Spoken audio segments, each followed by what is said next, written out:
Hey there, corn lovers. Do you want to enjoy perfectly grilled corn, but you don't have a grill? In today's video, I'm going to show you how to do it inside your kitchen. Hello and welcome to Haven's Kitchen. My name's Allie, and today I'm going to teach you how to grill corn indoors.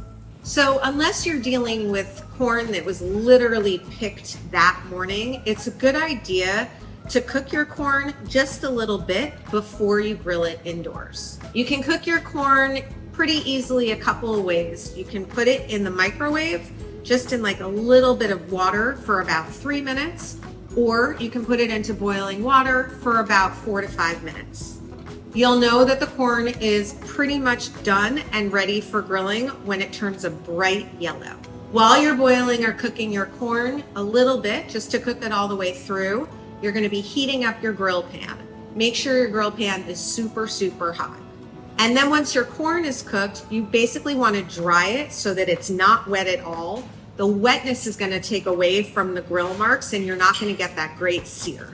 You're going to lay the dry corn down on the grill and just kind of roll it around. Every couple of seconds, just move it a little bit. You're going to start to see those grill marks and that searing. And it's already cooked, so when it looks the color that you like it to look, that's when you take it off the grill.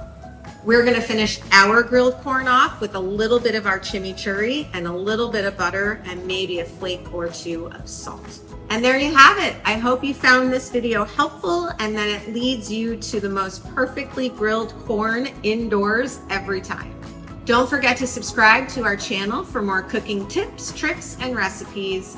And as always, happy cooking.